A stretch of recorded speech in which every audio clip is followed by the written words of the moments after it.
ফের ভেজাল ঘি উদ্ধার নদিয়ার শান্তিপুরের ফুলিয়ায়। গোপন সূত্রে খবর পেয়ে গতকাল বিকেল নাগাদ ফুলিয়ার বুইচা ঘোষপাড়ায় একটি অভিযান চালায় শান্তিপুর থানার পুলিশ।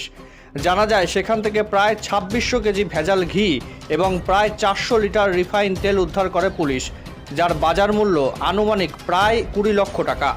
পুলিশ জানায় মালিক সন্তু ঘোষ পালিয়ে যায় এবং বাকি ৩ জনকে গ্রেপ্তার করে পুলিশ। আজ তাদের রানাঘাট আদালতে পাঠানো হয়। পুলিশ জানায় ওই ভেজাল ঘি এর বিরুদ্ধে দীর্ঘদিন ধরে অভিযান চালালেও তাদের বিরুদ্ধে আনা এই মামলাগুলি জামিনযোগ্য হওয়ায় ভেজাল ঘি তৈরির কারবার বন্ধ করেননি অভিযুক্তরা। পরবর্তীতে যাতে এই রকম কাজ করতে আর না পারে অভিযুক্তরা তার ব্যবস্থা নেবেন পুলিশ। পুলিশ আরও জানায় যে বিভিন্ন নামি দামি ব্র্যান্ডের ঘি আমরা ব্যবহার করেছি তা হয়তো এই ফুলিয়ার থেকেই যায়, তাই তাদের বলবো এই ঘিগুলি যাচাই করে তারপর নিতে এবং সাধারণ মানুষকে বলবো সতর্ক থাকতে। আরেকবার জানায় ফের ভেজাল ঘি উদ্ধার নদিয়ার শান্তিপুরের ফুলিয়ায়। গোপন সূত্রে খবর পেয়ে গতকাল বিকেল নাগাদ ফুলিয়ার বুইচা ঘোষপাড়ায় একটি অভিযান চালায় শান্তিপুর থানার পুলিশ। জানা যায় সেখান থেকে প্রায় ২৬০০ কেজি ভেজাল ঘি এবং ৪০০ লিটার রিফাইন তেল উদ্ধার করেছে পুলিশ, যার বাজার মূল্য আনুমানিক প্রায় ২০ লক্ষ টাকা। গতকাল শান্তিপুর থানার উদ্যোগে ওসি শান্তিপুর এবং তার টিম গতকাল বিকাল নাগাদ একটা বিশ্বস্ত সূত্রে খবর পায় আপনাদের শান্তিপুর ফুলিয়ার বুইচা গ্রাম বুইচা ঘোষপাড়াতে ভেজাল ঘি তৈরির খবর তারা পায়।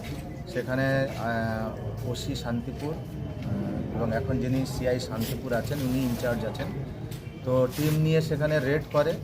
সেই রেডে গিয়ে দেখা যায় ঘটনা যেটা হলো যে 2525 কেজি মতো যে ভেজাল ঘি এবং তার সঙ্গে প্রায় ৪০০ লিটারের মতো এটাকে রিফাইন তেলই বলবো, এটা তারা সিজ করে এবং ৪ জনকে সেখান থেকে অ্যারেস্ট করে। মেনলি যে ছিল ওনার আছে সন্তু ঘোষ, ওর বাড়িতেই আছে, এখন সে পালিয়ে গিয়েছে। আর বাকি ৩ জনকে ধরেছে অরবিন্দ ঘোষ, বিশ্বনাথ ঘোষ, গণেশ ঘোষ। এই ৩ জনকে আমরা আজকের কোর্টে ফরওয়ার্ড করব। অলরেডি এদের বিরুদ্ধে একটা স্পেসিফিক কেস হয়েছে, স্টার্ট হয়ে গিয়েছে।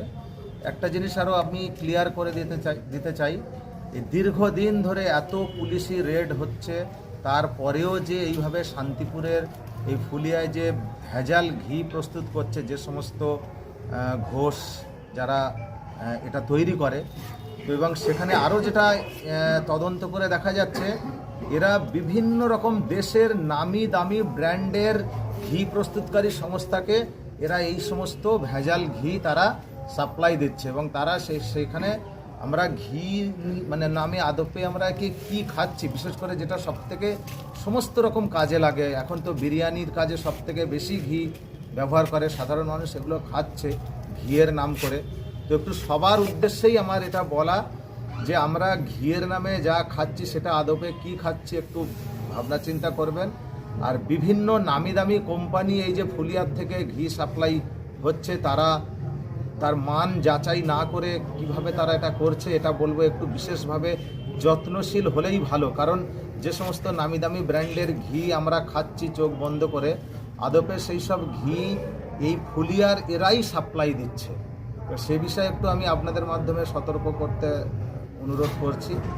বাকিটা যেটা আছে রানাঘাট পুলিশ জেলার উদ্যোগে এইরকমভাবে রেড জারি থাকবে, কন্টিনিউ থাকবে এবং দোষীদেরকে ছাড়া হবে। স্যার একাধিকবার তো হয়ে যাচ্ছে একটু বেশি, হয়তো যারা এই সমস্ত ঘি প্রস্তুত করছে সেকশনটা একটু হয়ে যাচ্ছে কি বেলেবেল সেকশন হয়ে গিয়েছে, মানে যেটা আইনে যেটা আছে সেইটা থেকে হয়তো একটু বেশি হয়তো সাহসী হয়ে যাচ্ছে, কিন্তু এর পরেও আমরা কিন্তু সেইভাবে কড়া উদ্যোগ নেব এবং সেটা মানে যাতে তারা বেল না পায় তাদেরকে সেইভাবেই আমরা, আর মেন সাপ্লাই লাইন যেটা আছে আমরা আস্তে আস্তে সেই সাপ্লাই লাইন বন্ধ করার জন্য আমরা উদ্যোগ নিচ্ছি।